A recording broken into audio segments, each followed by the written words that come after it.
They were born to get leftovers. That's what my mother said about my sons. In that single moment, 17 years of silent surrender ended, and a war began. Welcome to the channel. If this story already feels familiar to you, please take a moment to like this video and share it. This isn't just a story about a family fight. It's the blueprint for a demolition. Stay with me through this entire story to witness the cold, methodical dismantling of a toxic family, the final devastating confrontation, and the true cost of protecting your children. I found my sons behind the garage, eating broken potato chips while their cousins had cake. I was about to cry, but then I heard my mother's voice from the kitchen window. "They were born to get leftovers," she said calmly to my sister. "They need to learn their place." And in the sudden, chilling silence in my own head, I knew my only job now was to teach my family theirs. It's strange, the moments that cleave your life in two. The before and the after. For 17 years, my life had been a constant low-grade hum of accommodation, a quiet negotiation with myself, to accept the unacceptable for the sake of something I called peace, something I called family. I see now it was just a long, drawn-out surrender. That day, at my sister Megan's house, the surrender ended. The war began. The sounds from the kitchen didn't trigger an explosion.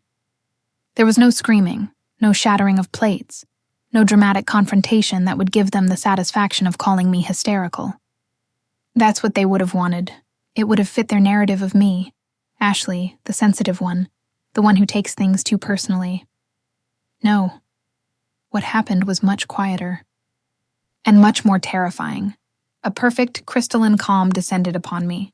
The ambient noise of the party, the squeals of children, the drone of my father talking about his lawn, the tinny pop music from a Bluetooth speaker, it all just faded. It was like being at the bottom of a deep pool of water. The sounds from the world above distorted and irrelevant. In the heart of that silence, a new voice spoke. My voice. But a version of it I had never heard before. Cold, precise. An architect drawing a blueprint for a demolition. "They think this is a game," the voice said. "They think I'll swallow this like I've swallowed every other casual cruelty for the last 2 decades. They have no idea what they've just done. They didn't just hurt my sons. They created me." My body moved with an unnerving grace. I walked out from behind the garage, the sunlight hitting my face. I blinked, and the world came back into focus, sharp and garish.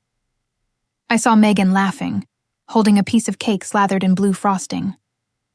I saw my mother, wiping a smudge from my nephew's cheek with a practiced, loving thumb. I saw my father, blissfully unaware, gesturing with a half-eaten burger. For a moment, a wave of vertigo hit me. Was I the crazy one? Did I really hear what I thought I heard? Then I saw my boys.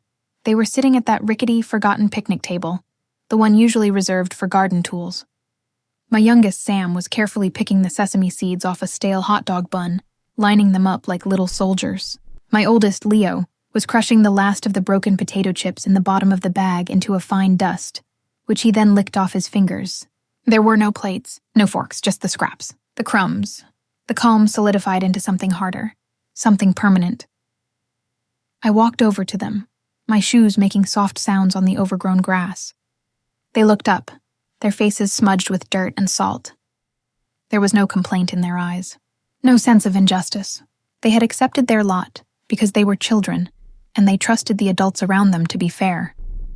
That trust was a knife in my heart. "Time to go, sweethearts," I said. My voice was even, light, a perfect imitation of a mother who simply decided it was time to leave a party. "The party's over." Leo looked towards the main table, where his cousins were now opening presents, a mountain of brightly wrapped boxes. "But we didn't get any cake, Mommy," I smiled. It was the most difficult thing I have ever done. It felt like stretching a piece of cold leather over my teeth. "Oh, I think we've had quite enough of what this family is serving." I gathered their hands in mine. They were so small, so warm. I walked them past the main party, past the laughter and the wrapping paper. Megan saw me and her smile faltered for a second. "Leaving so soon?" she called out, a hint of accusation in her voice, as if our departure was an inconvenience. "Ashley has a bit of a headache," I heard my mother explain to someone, and I just kept walking. I didn't look back. I buckled my children into their car seats. their small bodies sinking into the plush fabric I had paid for, in the car I had co-signed for, to bring them to the house whose mortgage I secretly supplemented, to be fed leftovers by people who believed that was their birthright. The drive home was silent.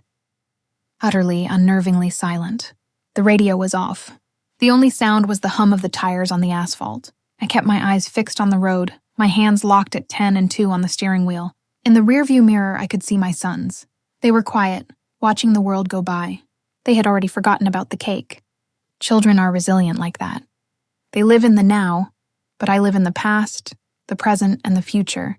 And in that moment, all three were on fire. It was Leo who finally broke the silence. His voice was small, hesitant. "Mommy?" "Yes, baby." I kept my own voice placid, a carefully constructed facade of maternal calm. Why couldn't we have cake? There it was. The question. The one simple, impossible question. My mind raced, searching for an answer that wasn't a curse. How do I explain a poison? How do I articulate a sentiment so vile, so deeply rooted in ugliness, that giving it voice would contaminate his childhood forever? How do I tell my beautiful, innocent child that his own family, the people who are supposed to love him unconditionally, believe his birthright is crumbs? That his skin, the beautiful blend of me and the man I love, is a discount voucher in their eyes? I couldn't give them that power. I couldn't let their ugliness become his burden. The damage they had done to me was one thing. The damage they intended to do to my sons, that was a declaration of war. My job was not to explain the wound. My job was to cauterize it, to build a wall so high and so thick they could never touch them again. I took a slow, steadying breath. "Mommy has a bit of a headache, sweetie. The party was just too loud. It was a lie, of course, a flimsy shield, but it was the last lie I would ever tell to protect them. From that moment on, every action would be about protecting my children from them." I glanced in the rearview mirror again. Leo seemed to accept the answer, turning his attention back to the window. In his eyes, I was just Mom. I wasn't a weapon being forged in the quiet hum of a minivan. He couldn't see the gears turning, the pressure building, the calculations being made. He couldn't see the monster that was waking up, and I would make sure he never had to. I would make sure they never, ever get to serve him again. That night, the house was still. My husband was asleep. My boys were dreaming their untroubled dreams in their beds upstairs, but I couldn't sleep. I was vibrating with a strange new energy. It was a terrifying cocktail of fury and clarity. For 17 years, I had operated in a fog of obligation. Now, the fog had burned away. The landscape of my life was laid bare, and it was not the beautiful, sprawling family estate I had imagined. It was a battlefield. I sat at my desk, the old wood cool beneath my forearms. I opened my laptop. The screen flickered to life, a sterile portal into the architecture of my life. My real life, the one measured in dollars and cents, in automatic transfers and co-signed liabilities. I navigated to my online banking portal. The page loaded, displaying a neat column of numbers, assets and debits, a clinical summary of my existence. And there it was, a recurring payment scheduled for the 15th of every month, $450. Every month. For the last 4 years. It was for her car payment, a car she couldn't afford on her own, a car she needed to get to the job she was always complaining about, the car that had driven her to the party where my sons were insulted, the car whose comfort was built on my labor, my sacrifice. My hand was steady on the mouse. There was no hesitation, no second thoughts, just the cold, clean logic of a machine executing its primary function. Click. Cancel this transfer? Click. Are you sure you want to permanently delete this recurring payment? Click. Your recurring payment has been canceled. It was done. 3 clicks. It felt both anticlimactic and monumental, a quiet digital execution. This wasn't just about the money. It was a declaration of independence. It was the first brick I pulled from the foundation of their comfortable, entitled lives. I had paid for the roof over their heads, the wheels on their cars, the vacations they took. The foundation of their comfort was me, and I was now a sinkhole. I leaned back in my chair, the leather sighing under my weight. I felt a surge of something powerful. It wasn't happiness. It wasn't joy. It was a grim, chilling satisfaction, the kind a surgeon might feel after a clean, precise amputation. The diseased limb was gone. The patient might be in shock, but the poison had been stopped. For 17 years, I had been the family's pillar, their safety net, their quiet, reliable resource. They had mistaken my love for weakness, my generosity for an obligation. They had taken, and in return, they had offered my children the scraps from their table. The bank was closed. The next morning, the adrenaline had worn off, replaced by the cold, greasy sweat of panic. I woke up with a jolt, my heart hammering against my ribs. The sun was streaming through the blinds, painting stripes of light across the bedroom wall. It was a normal Tuesday morning, except that it wasn't. What have I done? The question looped in my brain, a frantic, repetitive mantra. The cold clarity of the night before felt like a dream. In the harsh light of day, the consequences of my actions felt terrifyingly real. I had done more than just cancel a payment. I had detonated a bomb in the heart of my own life, and I was standing at ground zero. Megan would call. Her payment would bounce. The bank would send a notification. She would be confused, then annoyed, then furious. She wouldn't call to ask if I was okay. She would call to demand an explanation. An apology, a reinstatement of her funds. And then Mom would call. Her voice would be thick with disappointment, laced with guilt. She would talk about family, about loyalty, about how much they had sacrificed for me. My father would follow, the reluctant, soft-spoken enforcer, reminding me of all the good times, trying to smooth things over, to put the lid back on the box I had just kicked open. It would be a hurricane. A Category 5 storm of emotional manipulation, and I was the only one on the island. I felt a wave of nausea. I swung my legs out of bed and stumbled to the bathroom, gripping the sink until my knuckles were white. The woman in the mirror looked alien to me. Her eyes were wide with fear, her face drawn and pale. I've just torn down the walls of my own house to spite the termites, I thought. The metaphor felt apt. I had destroyed the structure of my life, the one I had so carefully built and maintained, because the foundation was rotten. But I was still inside when the roof came down. I picked up my phone to call in sick to work. My hand was shaking so badly I could barely press the numbers. I mumbled something about a stomach bug to my boss, my voice a weak, unconvincing croak. After I hung up, I just stood there, the phone heavy in my hand. I felt an almost irresistible urge to undo it, to log back into the bank, reinstate the payment, and send Megan a text message full of apologies and flimsy excuses. So sorry. A banking glitch. All fixed now.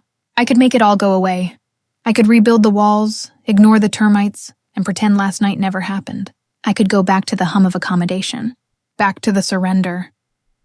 My phone buzzed in my hand, a violent, angry vibration. I flinched, dropping it on the rug. The screen lit up, Megan. I stared at it. It was like watching a snake coiled to strike. I didn't breathe. I just watched the screen, the name glowing with silent accusation.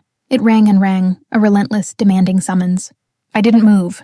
I let it ring until it stopped, plunging the room back into silence. The silence lasted for exactly 37 seconds. Then it vibrated again. Mom, that was it. The 1-2 punch they had perfected over the years. The flanking maneuver. Megan with the direct assault. Mom with the emotional guilt. My stomach twisted into a knot. I wanted to answer. I wanted to scream at them. I wanted to dissolve into a puddle of tears and beg for a family that loved me.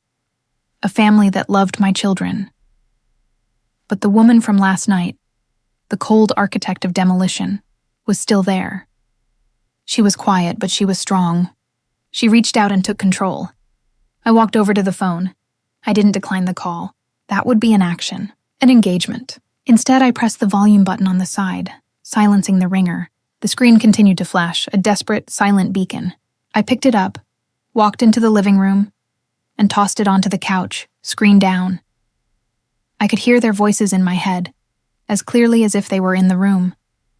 The initial confusion. That's weird, Ashley always answers. The growing indignation. How dare she ignore me, after everything I do for her? And finally, the cold, pragmatic fear. Is there a problem with the account?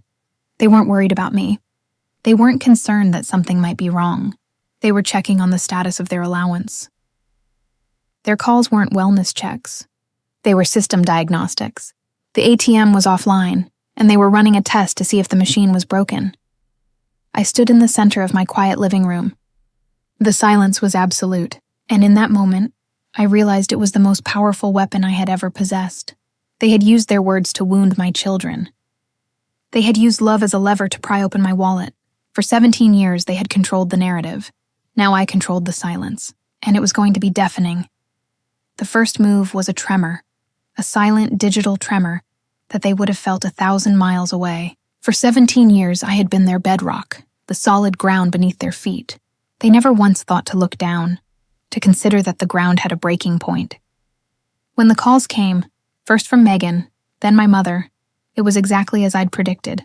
Not concern, but a frantic, indignant search for a circuit breaker. They treated my silence not as a symptom of a wound, but as a malfunction in the system that served them. And in their panic, they confirmed everything I needed to know. My love to them was not a gift. It was an annuity. That first day, huddled in my own home, I was terrified. I had kicked the hornet's nest and was waiting for the swarm. But the fear was clarifying. It burned away the last vestiges of sentimentality, of the hopeful daughter and sister I used to be. She died in the silence between their frantic, unanswered calls. Now, something else was taking her place. The raw, emotional reaction of cutting off my sister's car payment was a spasm, an uncontrolled burst of fury. It was necessary, but it wasn't enough. The beast had been woken, but it was lashing out blindly. It was time to give it eyes. It was time to stop reacting and start planning. It was time to learn the true, staggering cost of the love I had been so freely giving away. The silence held for 3 days. 3 days of my phone lying dormant on the couch. A dark, quiet rectangle that represented the new wall between my old life and whatever was coming next. I didn't check it. I didn't touch it. Its silence was my shield. During that time, something shifted in me. The frantic, terrified energy of that first morning began to cool, to coalesce into something harder, heavier. The initial shockwave of my own decision had passed. Now it was time to survey the damage and plan the demolition. Raw emotion was a blunt instrument. It had been satisfying to cancel Megan's payment, a primal scream into the digital void, but a scream fades. I needed something permanent. Something structural. I needed a blueprint of the prison they had built for me, so I could dismantle it brick by brick. And every brick I knew had a $sign on it. My first call wasn't to a lawyer. It wasn't to a therapist. It was to a man named David Chen, my financial advisor for the past decade. David was a man of numbers. He was precise, unemotional, and saw the world through the clean, cold lens of a spreadsheet. He was exactly what I needed. "I need to see everything, David," I said, my voice steady over the phone. "Every transfer, every co-signed document, every loan I'm attached to. I want a complete financial map of my family's dependency on me for the last 17 years. He was quiet for a moment. David was nothing if not discreet, but I could almost hear the click of his professional curiosity. "Everything?" he asked. His tone was neutral, but the question hung in the air. "Everything," I confirmed. "I want to see the total cost of being a daughter and a sister." A week later, I was sitting in his office. The air smelled of expensive leather and paper. He had a single thick file on the polished desk between us. He slid it across to me. My name was on the tab, typed in a neat black font. It looked like an autopsy report. I opened it, and for the next hour, I descended into the architecture of my own subjugation. Page after page of bank statements, loan agreements, wire transfer receipts. It was all there, in stark black and white. The down payment for my parents' house, which I was told was a loan that was never spoken of again. 17 years ago. The co-signature on the home equity line of credit they used for a new kitchen 2 years later. The monthly payments I'd made on that loan, disguised as helping out with the bills. Megan's college tuition, which I'd paid directly to the university. The loan for her first car. The loan for her second car. The credit card debt I'd cleared for her, twice. The family vacations where I covered the hotels and flights for everyone. The endless, countless, smaller infusions of cash. $1,000 here for a plumbing emergency. $500 there for new tires. $200 for a vet bill. Each one, at the time, had felt like an act of love. A gesture of support, a daughter's duty, a sister's kindness, but laid out like this, stripped of all emotional context. It wasn't a story of generosity. It was the transaction history of a hostile takeover. I wasn't their family. I was their economy. I was an emerging market they had been exploiting for nearly 2 decades. David had done as I asked. On the final page, there was a summary, a single bottom-line number, calculated and triple-checked. He had even adjusted for inflation. 127/4/1938, I stared at the number. It didn't feel real. It was too large, too clinical. It was the price of a small house, a college education for my own sons, a life. I traced the digits with my finger. $127,000, the cost of their love. Something inside me broke. Not in a loud, shattering way, but in a quiet, final snap. The last gossamer thin thread of sentimentality, of doubt, of hope for who they could be. It just evaporated. The rage I felt was no longer hot. It was glacial. A vast, slow-moving river of ice, powerful enough to carve canyons. This isn't family, the cold voice in my head stated, with absolute certainty. This is a hostile takeover, and I'm liquidating the assets. I closed the folder. The sound was a soft, definitive thud in the quiet office. I looked up at David. My face felt like a mask, but my eyes must have shown him something, because his professional neutrality flickered for just a moment. "Thank you, David," I said, my voice eerily calm. "This is exactly what I needed. Now, can you recommend a good lawyer?" The first real confrontation didn't happen on the phone. It happened, of all places, in the cereal aisle of the grocery store. It had been 10 days since the birthday party. 10 days since I had spoken to a member of my family. I was starting to feel a semblance of normalcy, a fragile new routine built in the crater of my old life. I was comparing nutrition labels on boxes of Cheerios when I heard my name. Ashley. I turned. It was Megan. She looked haggard. There were dark circles under her eyes, and her mouth was set in a thin, hard line. She pushed her cart towards me, the squeaky wheels a miserable sound in the otherwise quiet aisle. She stopped a few feet away, creating a barricade with her cart. "I've been calling you," she said. Her voice was flat, accusatory. "I know," I replied, turning my attention back to the cereal boxes. "I've been busy." "Busy?" She let out a short, incredulous laugh. "Too busy to answer your phone? For 10 days? Mom is worried sick, is she?" I asked, my voice laced with an irony so cold she didn't seem to notice it. I placed a box of Cheerios in my cart. She pushed her cart forward another foot, the squeaking wheel a cry of protest. "My car payment bounced, Ashley." I finally turned to look at her fully. I met her eyes.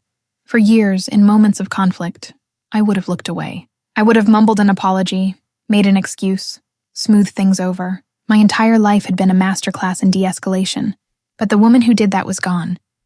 I looked my sister dead in the eye, and I felt nothing. No guilt, no fear, just a distant clinical curiosity. "Yes," I said. "I imagine it would have." She stared at me, waiting for more. Waiting for the explanation, the apology, the promise to fix it. When it didn't come, her confusion curdled into rage. Her face flushed a blotchy red. "What the hell is that supposed to mean?" she hissed, her voice low and furious. People in the aisle were starting to glance our way. "You just stopped paying it? With no warning? Do you have any idea how embarrassing that was? The bank called me Ashley. They called me at work." I listened. I listened to every word. And with every word, the ice in my veins got colder, thicker. I had rehearsed this moment in my head 100 times. I had imagined screaming, crying, throwing the words from the kitchen window back in her face. But in the stark, fluorescent reality of the cereal aisle, I found I didn't need to. Her own words were all the condemnation I required. Her fury wasn't about me. It wasn't about my children. It wasn't born of a sisterly concern that I might be going through something difficult. It was about her convenience. The ATM was displaying an error message, and it was ruining her day. My pain, my reasons, my very existence were all irrelevant footnotes to the headline of her bounced car payment. This was all the proof I ever needed. I took a slow breath. I gave her the truth, sharpened to a point. "I'm restructuring my finances." She looked as if I had slapped her. The phrase, so sterile, so corporate, was a language she didn't understand. It was a wall she couldn't scale with her usual tools of guilt and obligation. "Restructuring?" she sputtered. "What are you talking about?" We're not a corporation, Ashley, we're a family. You can't just restructure your sister. Can't I? I asked, my voice dangerously quiet. You and Mom seem to have a very clear structure in mind. A hierarchy. My children get the crumbs, your children get the cake. It seems my only role in that structure is to pay for the ingredients. The color drained from her face. For the first time, I saw a flicker of genuine fear in her eyes. The fear of the discovered. I don't know what you're talking about, she stammered. Don't you? I let the question hang in the air, a drop of poison. I was behind the garage, Megan. I heard everything. Her mouth opened and closed. She looked like a fish gasping for air. The rage was gone, replaced by a desperate, scrambling panic. The gaslighting was about to begin. The denial, the accusations that I was twisting her words. But I didn't give her the chance. You're right about one thing, I said. My voice as cold and hard as marble. We're not a corporation. This isn't a negotiation. This is a liquidation, and I'm starting with you. I pushed my cart past hers, the wheels of my own cart moving with a smooth, silent glide. I didn't look back. I could feel her eyes on me, burning into my back. I walked to the checkout, paid for my groceries, and left, and as the automatic doors slid shut behind me, I felt a profound sense of vindication. The beast was learning to hunt. The next assault came from a different direction. It was subtler, more insidious. It came not as a direct confrontation, but as a Trojan horse, wheeled to my gates under the guise of love and concern. It came in the form of my father. He called 2 days after the grocery store incident. I had been ignoring all calls from my mother and sister, but when I saw his name, I hesitated. My father had always been the gentle parent, the soft hand to my mother's iron fist. He was the one who taught me how to ride a bike, who read me bedtime stories, who always slipped me a $20 bill when I was a struggling student. He was the family's designated peacekeeper, the good cop. A part of me, a small, hopeful, stupid part, thought that maybe he would be different. Maybe he would be the one to understand. To apologize, I was a fool. I answered the phone. Hi, Dad. Ashley girl, he said. His voice was warm, familiar. The sound of my childhood. I was so worried. Your mother told me you've been unwell. The pre-approved narrative. I wasn't angry. I was sick. My actions weren't a choice. They were a symptom. I'm fine, Dad, I said, my voice cooler than I intended. Are you sure? He pressed, his voice full of practiced concern. It's not like you to shut everyone out like this. We're family. We stick together. You know that. He started to reminisce. He brought up the time he helped me move into my first apartment, carrying my heavy boxes up 3 flights of stairs. He reminded me of the family trip to the Grand Canyon, how we had all laughed so hard when a squirrel stole his hat. He painted a beautiful, nostalgic portrait of a happy, loving family. A family that had never existed, and for a moment, it worked. A pang of guilt, sharp and unwelcome, shot through me. He was my father. I loved him. He had never been the one to say the cruel words. He was always kind, always gentle.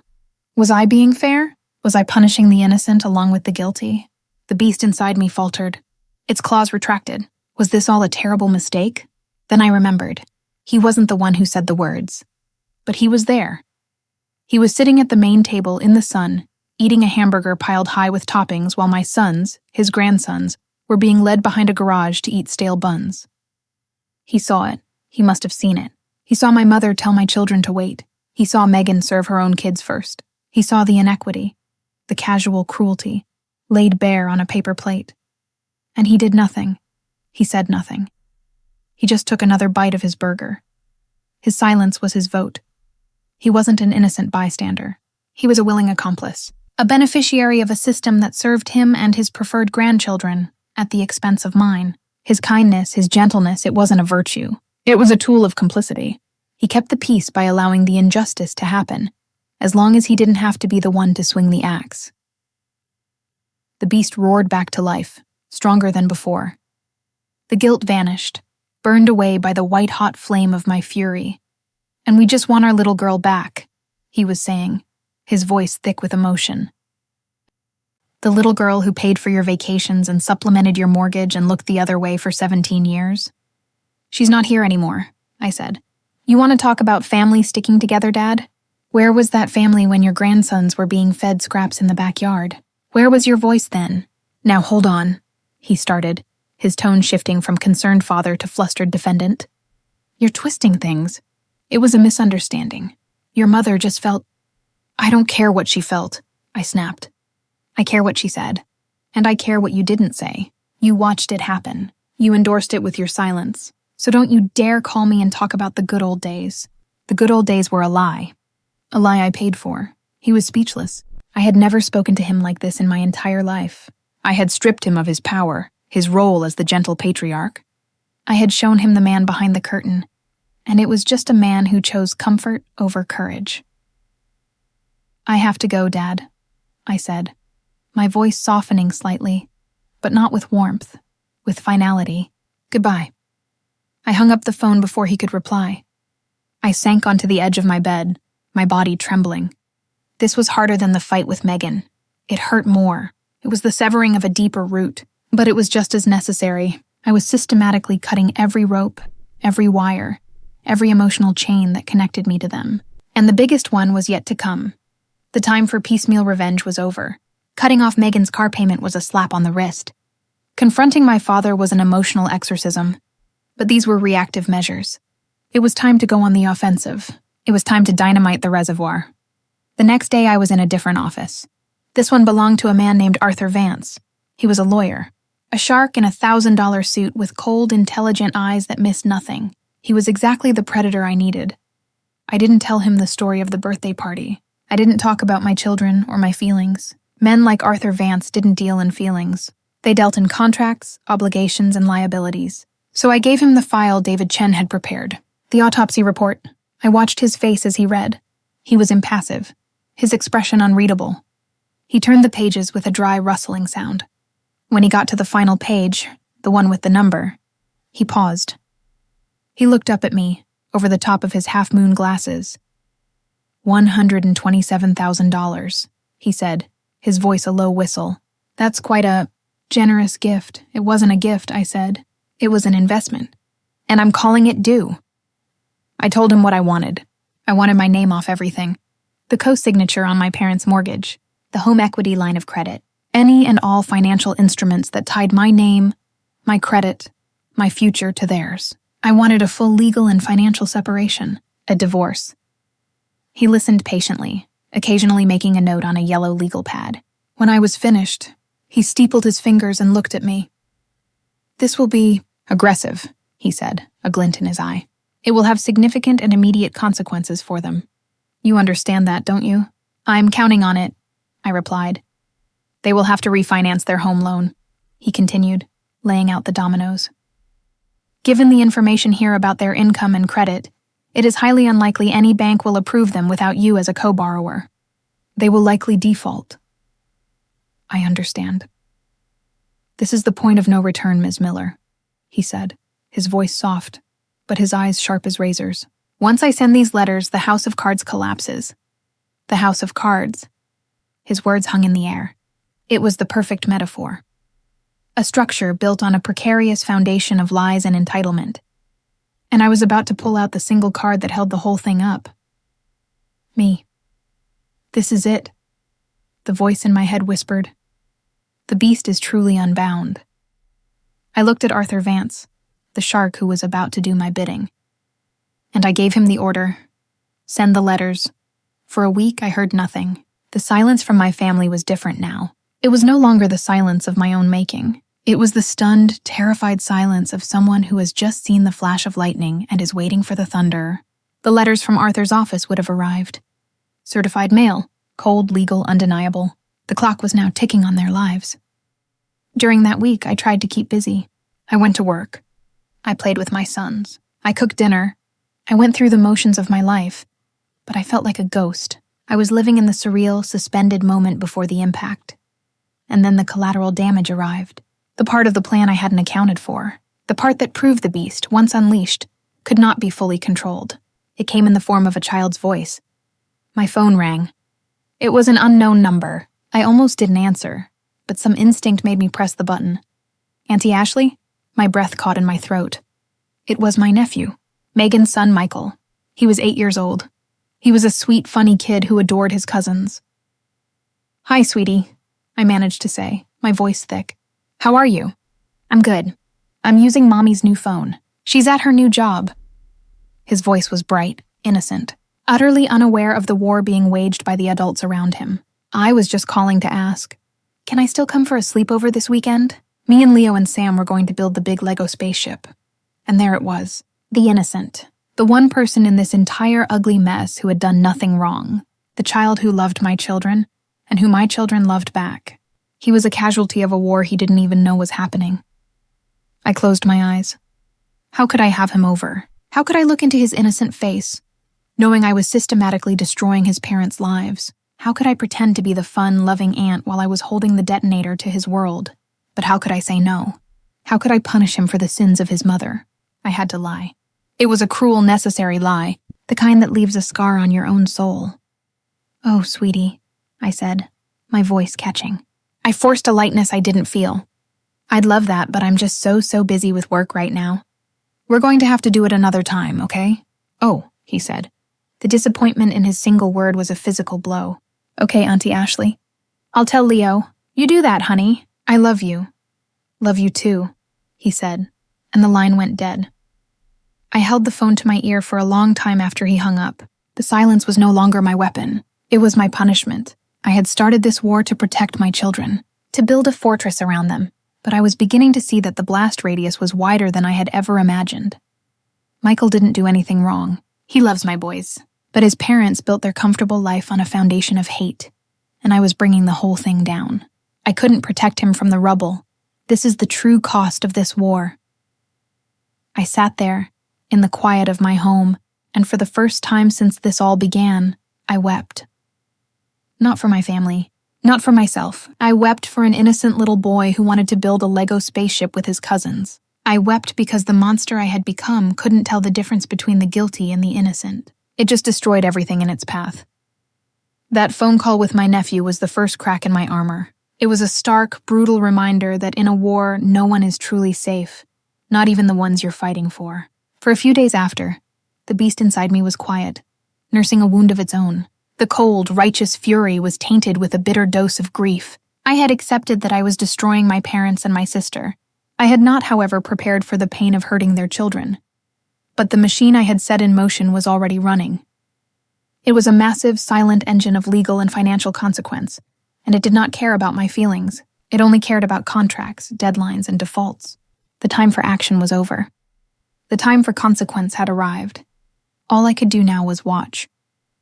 The first victory, if you can call it that, came about a month later. It arrived not with a bang, but with a quiet digital notification, an email from a credit monitoring service. "There has been a change to your credit report." I clicked the link, and there it was. The loan for Megan's car, the one I had co-signed for all those years ago, was officially in default. Without my monthly payments, and without my name on the loan to guarantee it, the bank had repossessed the vehicle. I didn't feel a surge of triumph. There was no joy, no fist-pumping satisfaction. I just felt a quiet, grim sense of order being restored, like a crooked picture frame being set straight. I went onto social media, a place I had been avoiding for weeks, and I saw it. A vague, passive-aggressive post on Megan's page. Some people forget where they come from. Enjoying my new scenic route to work, bus life, grateful, betrayal. I looked at the picture she had posted. A rainy bus window, the world outside smeared in gray. She was tired. She was struggling. She was finally, for the first time in her adult life, living the life her own salary could afford. Justice doesn't feel like triumph. It feels like balance. It feels like gravity, and she was finally feeling its full weight. That was the tremor. The main earthquake hit 2 weeks after that. The phone rang on a Tuesday evening. I was helping Leo with his homework. The two of us bent over a worksheet about the solar system. The caller ID said, "Mom." I hadn't spoken to her since the day of the party. I had ignored dozens of her calls, but this time, something told me to answer. Maybe I wanted to hear it. Maybe I needed to hear it, to make it real. I picked up the phone. "Hello." It was my father's voice, but a version of it I had never heard before. It was thin, reedy, stripped of all its gentle, patriarchal authority. "Ashley?" he whispered. "I'm here," I said, and then I heard it. A sound from the background. A raw, guttural sob. It was my mother, weeping. Not the quiet, manipulative tears I was used to, but the ugly, broken sobs of true despair. "The bank called," my father said, his voice cracking. "They got the letter from your lawyer. They're calling the loan. They said we have 90 days. He choked on the words. 90 days to refinance the mortgage, or the house goes into foreclosure. The house I grew up in. The lawn I mowed. The driveway where I learned to ride my bike. The kitchen where my mother had calmly and rationally declared that my children were born for leftovers. The walls that had heard them call my sons worthless." I listened to my mother's sobs, to my father's ragged breathing. I felt the weight of their world collapsing, and I was the one who had pulled the pin. This was the victory I had wanted, the ultimate leverage, the checkmate. So why did it feel so empty? It was just a building, a collection of wood and nails and drywall. A building I would no longer pay for. "We can't qualify on our own," my father pleaded, his voice dissolving into a desperate whine. "You know that. Your mother's pension, my social security, it's not enough. Not even close. Ashley, please. You can't do this to us. This is our home." It stopped being my home the day you decided my children weren't welcome in it, I thought. But I didn't say it. There was nothing left to say. The time for words was over. This was the time for numbers. For consequences. "I'm sorry," I said. The words tasted like ash. I wasn't sorry for what I was doing. I was sorry that they had forced me to do it. I was sorry for the memory of the father who taught me to ride a bike, a man who no longer existed. "Sorry doesn't help us," he cried, his voice rising in panic. "Talk to the lawyer. Tell him to stop. We can talk this out. We're a family." "No," I said, and my own voice was a stranger's. Cold. Final. "We're not." I ended the call. I sat there in the quiet of my own living room, the phone in my lap. Leo was looking at me, his eyes wide with a child's sensitivity to an adult's pain. "Is Grandma sad?" he asked. I pulled him into my arms, burying my face in his soft hair. He smelled of shampoo and pencil shavings. He was safe. He was whole. This was why I was doing it. I had to remember that. I was the monster, so he would never have to be. "Yes, baby," I whispered into his hair. "Grandma is very, very sad." The final confrontation was not a phone call. They knew by now that I could hang up the phone. No, this was an ambush. A last, desperate frontal assault. It was a Saturday. I was in the front yard with the boys, teaching Sam how to throw a baseball. A car pulled up to the curb. A car I didn't recognize. A cheap, older model sedan. Then another one pulled up behind it. My entire family got out. My mother and father from the first car. Megan from the second. They stood on the sidewalk for a moment, a united front of desperation, their faces pale and drawn. They looked like refugees. My heart began to pound. I sent the boys inside, telling them to go play in their room. I watched them go, closing the front door firmly behind them, before I turned to face my own past, walking across my perfectly manicured lawn to meet me. They stopped at the edge of my property, as if there were an invisible fence there, which I suppose there was. "Ashley," my mother began. Her voice was hoarse from crying. Her face was a mess of tear-streaked makeup. "We need to talk." "There's nothing to talk about," I said, my voice even. I folded my arms across my chest, a subconscious act of self-preservation. "Nothing to talk about?" Megan spat, stepping forward. Her face was sharp with a venomous, cornered animal rage. "You're destroying our lives." "I lost my car!" "Mom and Dad are losing their house." "And you have nothing to say?" The begging started first.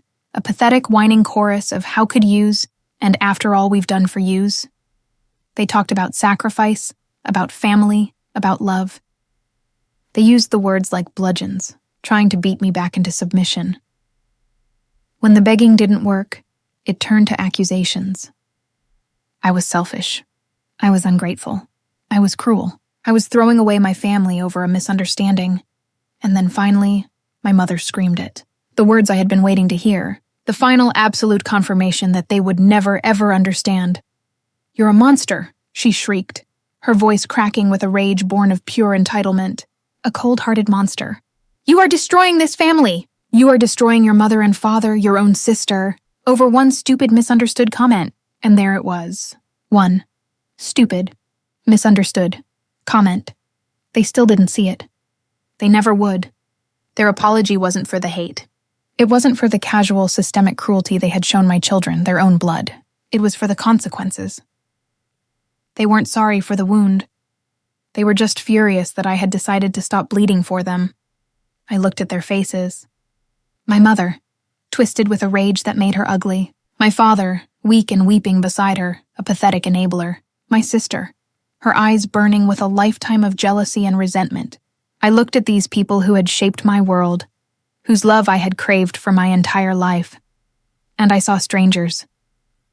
The beast inside me finally went quiet. The rage was gone. The fury was spent. All that was left was a vast hollow emptiness, a profound, bottomless grief for something that had never really been mine. I said nothing. There was nothing left to say. I turned around and I walked back to my house. Their voices followed me, a cacophony of useless, desperate noise. I didn't look back. I walked up my front steps, opened my door, and stepped inside. I closed the door behind me, and the click of the lock echoing in the sudden, blessed silence of the hall was the sound of a coffin being sealed. In that moment, I accepted the devastating loss. The hope of a family, the idea of home, the entire fiction I had spent 17 years and over $100,000 trying to maintain was gone forever. The people I tried to love for my entire life are dead, and I'm the one who had to kill them. It's just me and my boys now. We're orphans. That was months ago. The house went into foreclosure. My parents are living in a small rental apartment across town. Megan is working 2 jobs to make ends meet, taking the bus from one to the other. I know these things not because I check on them, but because the ripples of my actions occasionally wash up on the shores of my new, quiet life. I don't hate them anymore. I don't feel anything for them at all. They are just ghosts. Ghosts from a life that no longer belongs to me. My life is here now, in this yard, with these 2 beautiful, happy boys. I'm sitting here watching them play. They are laughing, a pure, unburdened sound that is the only music I need to hear. They are building a clumsy, ridiculous fort, a fortress of innocence. My mother's words still echo in my head sometimes, in the quiet moments before I fall asleep. You're a monster. Maybe she's right. I tore it all down. I brought the pillars of their temple crashing down around them. I became something cold and hard and unforgiving. I became the monster they created. But as I watch my sons, I see what I have built in the rubble. I have built a fortress around them, a place where they will never be judged for the color of their skin, a place where they will never be made to feel less than, a place where they will never, ever be served scraps again. They will never have to learn their place, because their place is here. Loved, whole, perfect. A single tear traces a path down my cheek. It is not a tear of sadness. It is not a tear of regret. It is a monster's tear. This was the price of their peace, and I paid it. In the end, I became the monster they accused me of being. So my children would never have to learn their place. Sometimes, the price of peace is a war you never asked to fight. Thank you so much for holding space for this story and for watching all the way to the end. This was difficult to share, and I know I'm not the only one who has lived through something like this. If this story resonated with you, please like the video, and I truly want to hear from you in the comments. Have you ever had a moment that cleaved your life in two? Let's talk. If you believe in the power of these stories and want to follow this journey of rebuilding, please subscribe and hit that notification bell so you never miss what's next. The best way to support the channel is to simply share this story with one person who might need to feel less alone. Until next time, protect your peace.